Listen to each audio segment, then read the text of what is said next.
China గుట్టును రట్టు చేసింది భారత్. నేను ఇప్పుడు చెప్పబోయే సీక్రెట్ ఇప్పటి వరకు ఎవరికీ తెలీదు. అవును, ఆ రహస్యం ఏంటంటే డ్రాగన్ తోకముడిచేలా మనకు సహాయం చేసిందే పాకిస్తాన్.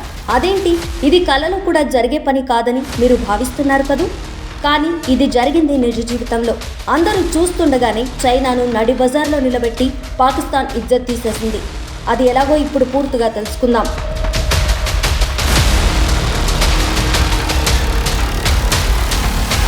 పహల్గామ్ ఉగ్రదాడితో భారత్ పాక్ మధ్య తీవ్ర ఉద్రిక్తతలు నెలకొన్నాయి. ఈ నెల 8వ తేదీన పాకిస్తాన్ తన వద్ద ఉన్న J-10, F-16, JF-17 యుద్ధ విమానాలను భారత గగనతలంలోకి పంపింది. అయితే వాటన్నిటినీ భారత గగనతల రక్షణ వ్యవస్థ గాల్లోనే పేల్చిపడేసింది. వాటి మధ్యలో భారత జెట్లపై L-15E అనే క్షిపణిని పాక్ ప్రయోగించింది.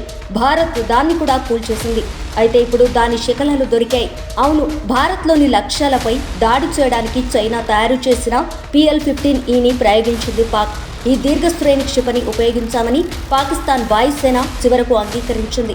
ఈ సమయంలో వీటికి సంబంధించిన క్షిపణి శకలాలు పంజాబ్లో దొరికాయి.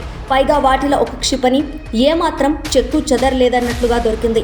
దీంతో భారత భద్రతా బలగాలు దాన్ని స్వాధీనం చేసుకున్నాయి. ఇప్పుడు దాన్ని విడగొట్టి ఇందులో వాడిన పరిజ్ఞానాల గుట్టును భారత్ ప్రత్యక్షంగా తెలుసుకోనుంది.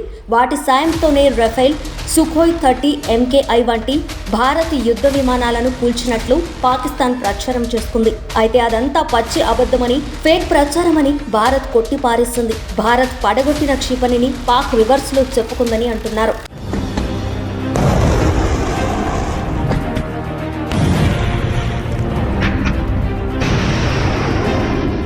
PL-15 స్పెషల్ ఏంటో ఇప్పుడు చూద్దాం.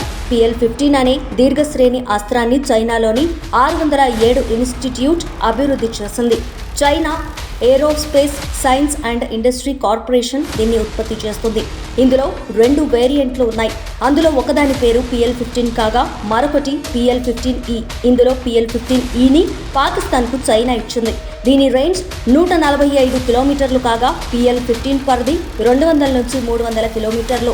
ఇక ధన ఇంధనంతో నడిచే డ్యూయల్ పల్స్ రాకెట్ మోటార్ కలిగి ఉన్న ఇవి ధ్వని అంటే సౌండ్ కంటే సుమారు 5 రెట్లు అధిక వేగంతో దూసుకెళ్తాయి.